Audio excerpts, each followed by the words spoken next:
A tow chain bit into rotted wood. Mud water poured out of a hole in the side of a hull. A pair of cracked hands held a folded court paper above the splash. The chain pulled tighter, and the boat groaned like a tired animal. A child's life jacket rose up out of a broken cabin window and floated on the brown water. A man on the bank spit tobacco and waved the winch operator forward. The boat tilted, swung, lifted. Something heavy thumped inside it. Then a second heavier thump. The woman with the cracked hands did not flinch. She tucked the paper into her coat pocket and stepped closer to the edge of the dock. Her name was Marlene Hatcher. She was 72 years old and 3 weeks widowed and 17 days bankrupt. What was bolted to the floor of that cabin had been waiting 14 years for her. Stay with me on this one. The bank manager had not looked up at her. That is the part she kept coming back to. He had a young man's haircut and an older man's belt, and he tapped a pen against a yellow folder and read out numbers in a voice you would use to read a grocery list. The duplex on Pine Street was being repossessed. The auction would be in 30 days. He was sorry. He said sorry the way a cashier says thank you. Marlene stood up from the chair across his desk and said nothing. She walked out into the parking lot and unlocked her 1998 Buick with a key she had carried since her husband Roy first handed it to her. The Buick smelled like coffee and old vinyl. She sat in it for a long time before she turned the engine. She did not cry in the car. She did not cry in the duplex either, the night she boxed up Roy's shirts. She folded each one the way he had liked them folded, sleeves in first, then the body. She put them in a plastic tub and slid the tub under the bed. The bed was not hers to keep, but she made it anyway. That was the kind of woman she was. She had grown up on a corn farm in the next county over. She had worked the cash window at a feed store from age 16 to age 22. She had married Roy Hatcher at 23 in the front room of her mother's house. She had buried her mother at 28 and her father at 31. She had no children. They had tried for 10 years, and then they had stopped trying, and they had never spoken about it again. She had worked 31 years at the post office sorting mail. She had retired with a small pension and a clean record, and a back that ached on cold mornings. She had thought with Roy that they were quietly fine. Until the morning 2 months ago when Roy had laid down on the couch to watch a fishing show and never gotten back up. The next morning she drove to the county courthouse.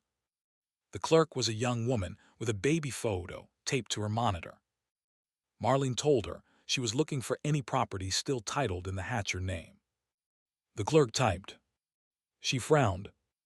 She typed again. She turned the monitor around so Marlene could see. There was a houseboat. The clerk pronounced it like a word she did not believe in. It was titled to one Wendell Hatcher, deceased 14 years. Wendell was Roy's older brother, the one who had walked off into a marina town one fall and never come back. The county had sent letters. The letters had been returned. Eventually, the boat had been moved to Backwater Cove and forgotten. The annual property tax on it was $11.40. The current balance owed with penalties was $312. Marlene laid $312 on the counter in 20s, 10s, and a soft stack of dimes.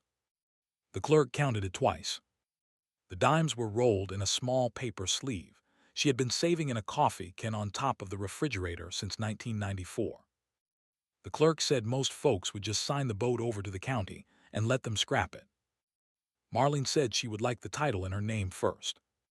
The clerk shrugged and stamped the paper. The stamp made a sound like a small door closing. Outside on the courthouse steps, a man from the church saw her and offered to drive her home and pray with her. Marlene thanked him. She did not let him drive her home. She did not let him pray with her either. She got back in the Buick. She drove 90 miles east to the marina town on the Tennessee River. The road was lined with sumac going red. The town was the kind that had a single blinking light and 2 churches, and a tow yard with a hand-painted sign that said Earl, with no last name and no phone number. Marlene parked in front of the sign. Earl was thin and sunburned and wore a wool cap in October. He had hands the color of saddle leather, and one front tooth capped in dull silver. He listened to her with his arms crossed. He did not interrupt. When she was done, he asked one question. "Why now?" Marlene said, "Because no one else was going to." Earl looked at her for a long second and then nodded once. He said he had known Wendell Hatcher little, back before Wendell stopped coming into town. He said Wendell had been the kind of man who could not say no to a handshake. He said he would pull the boat upright for the scrap. No charge. Marlene said there would be no scrap until she had seen everything that was inside it. Earl nodded again. He said that was fair. They drove out to the cove in his truck.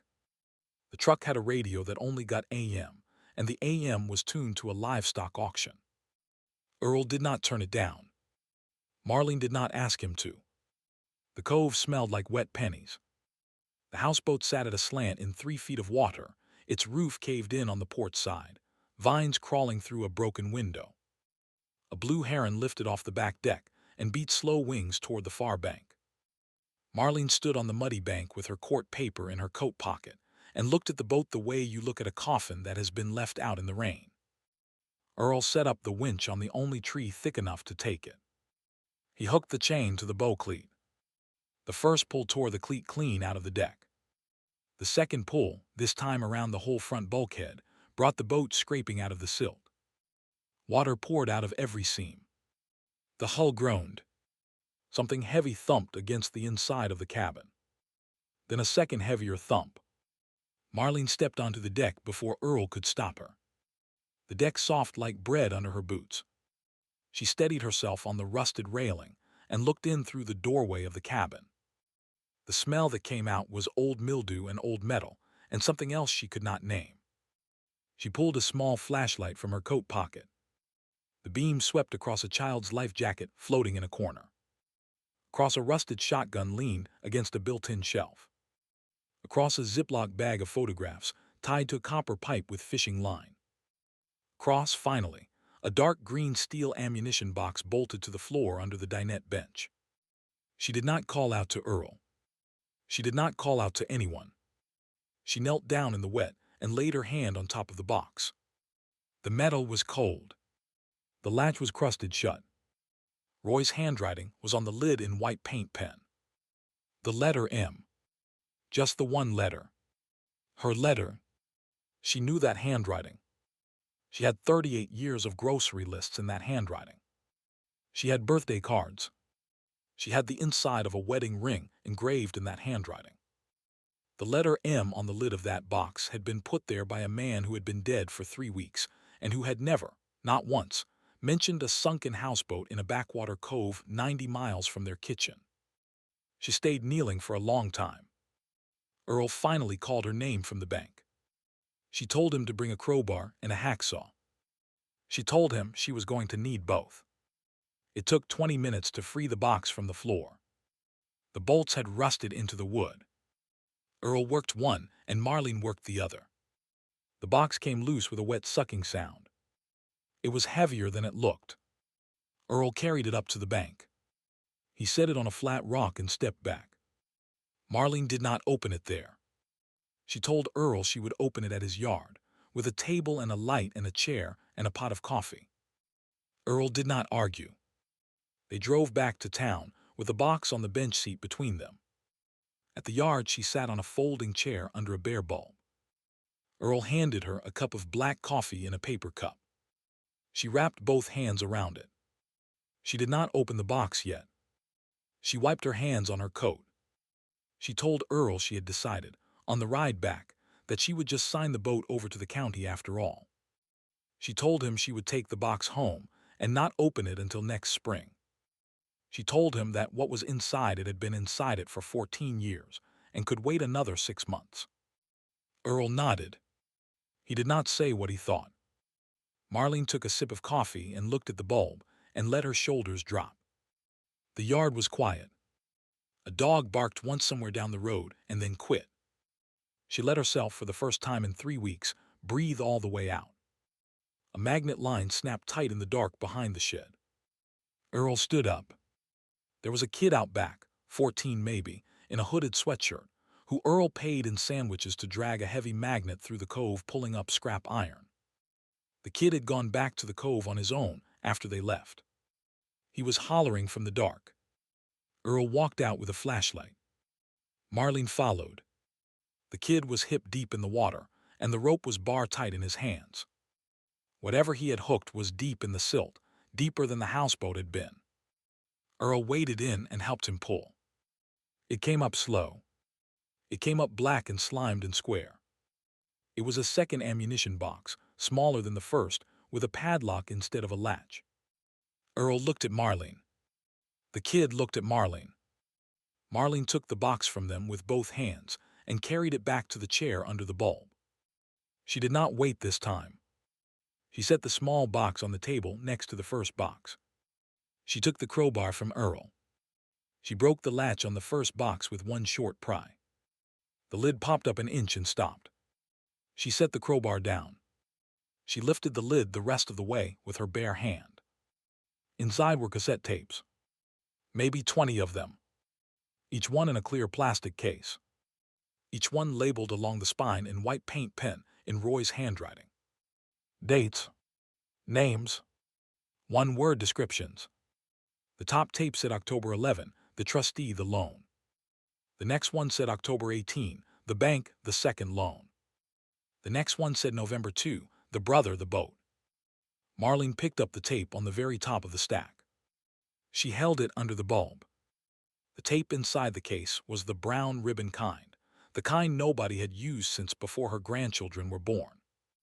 She set it on the table. She looked at Earl. Earl said he had a player.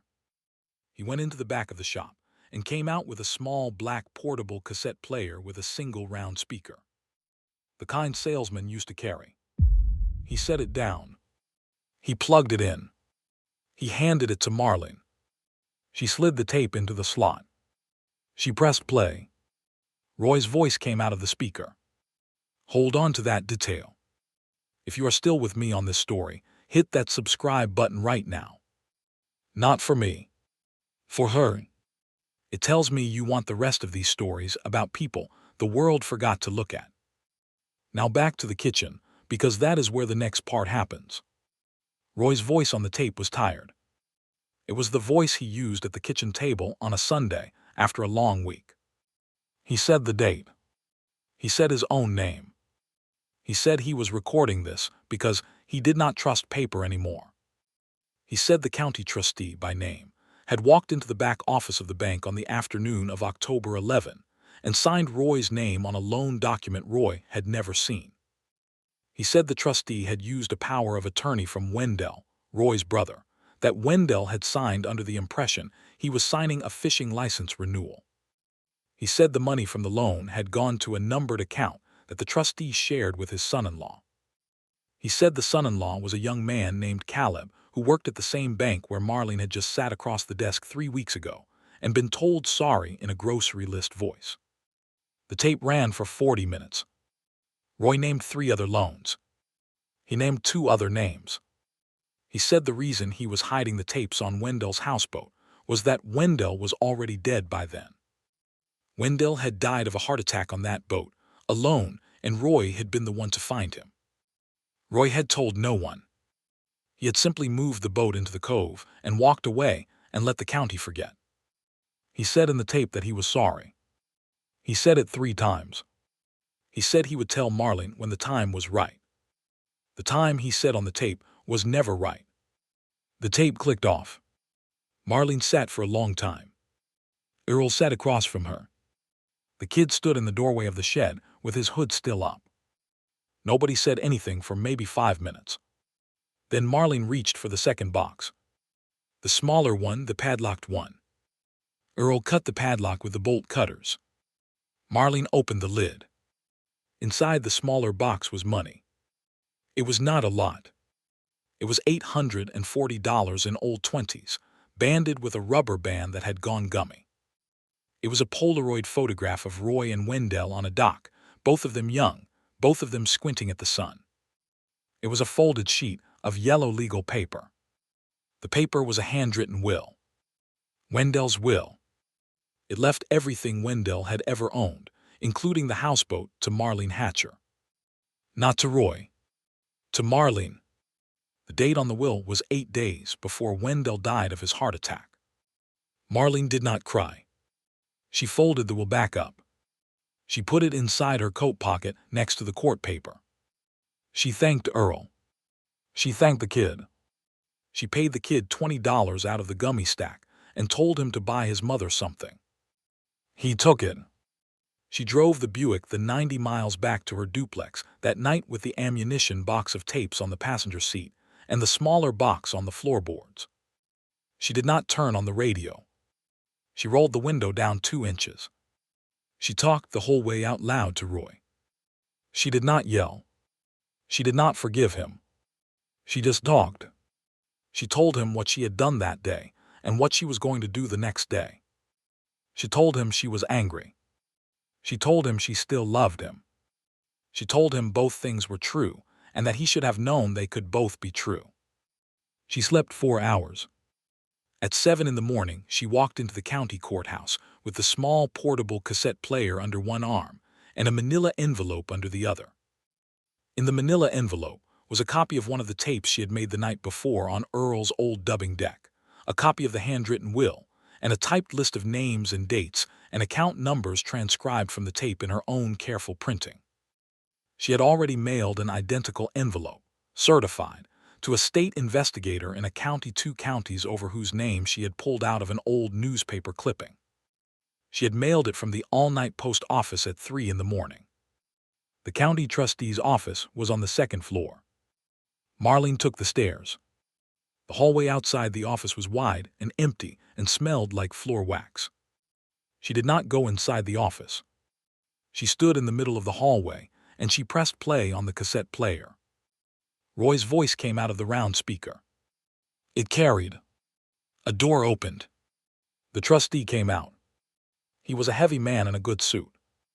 He had the kind of face that looked friendly until you crossed it. He crossed the hallway in 3 steps and reached for the player.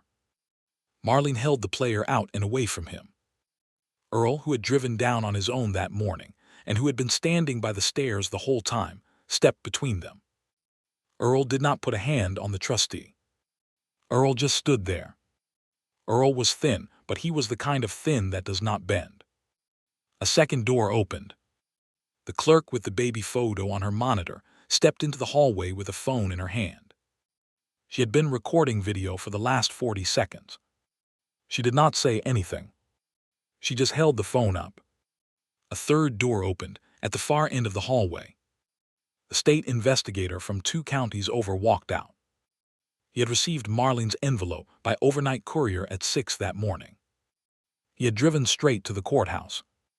He had been waiting in an office for the last 20 minutes for the trustee to come out.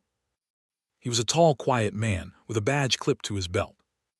He walked the length of the hallway slowly. He did not raise his voice. He simply asked the trustee to come with him. The trustee looked at Marlene. Marlene did not look away. The trustee went.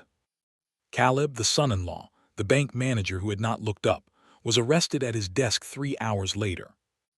He was led out of the bank in front of the same teller window where Marlene had counted dimes.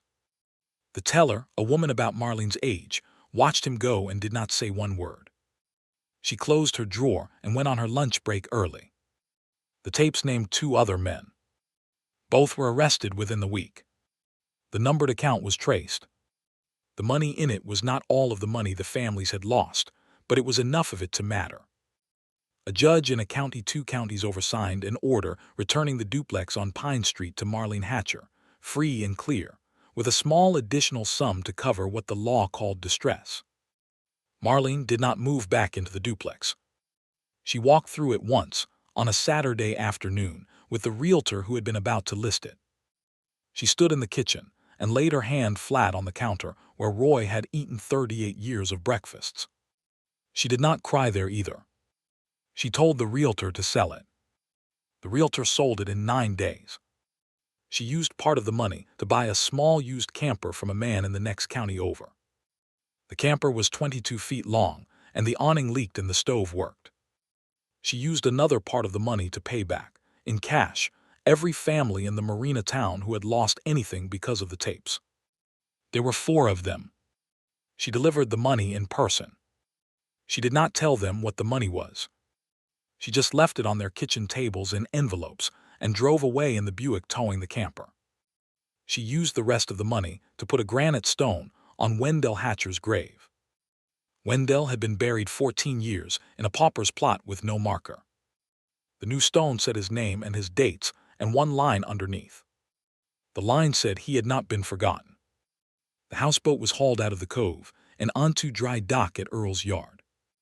Earl asked her what she wanted done with it. Marlene said burn what would not save and save what would. Earl saved the brass cleats and the bronze portholes and the teak trim. He burned the rest in a low, slow fire that took 3 days.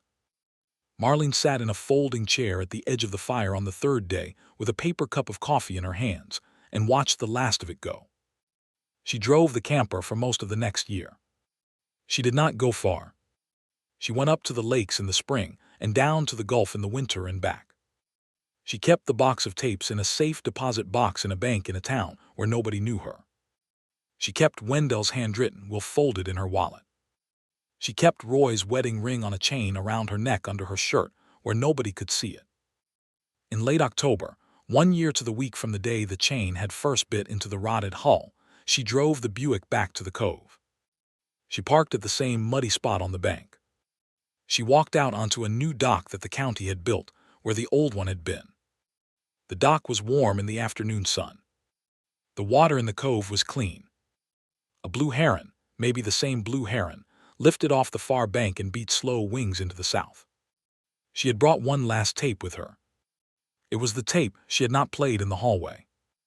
It was the tape she had not given to the investigator. It was the tape Roy had labeled in his white paint pen with one word. Marlene. Just her name. She took a coffee can out of her tote bag. She set the can on the boards of the new dock. She set the tape inside the can. She struck a match.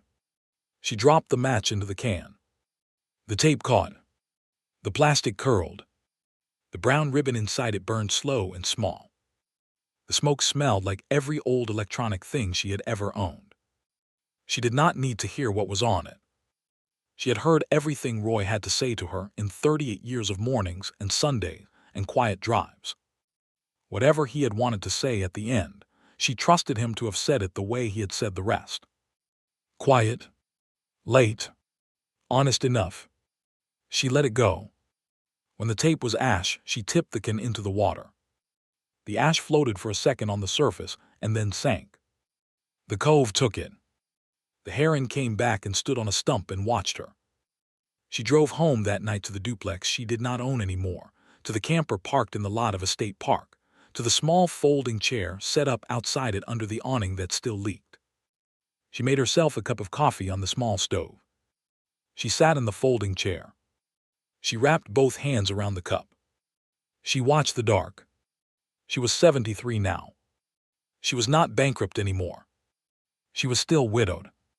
She would always be widowed. That was not a thing money or tapes or a courthouse hallway could fix. But the cold in her hands that had not left since the morning the bank manager would not look up was gone. Her hands were warm around the cup. Her shoulders were down. Her breath went all the way out. A dog barked once somewhere down the road and then quit. Marlene Hatcher closed her eyes and listened to the quiet, and for the first time in a long time, she let the quiet be the whole of it.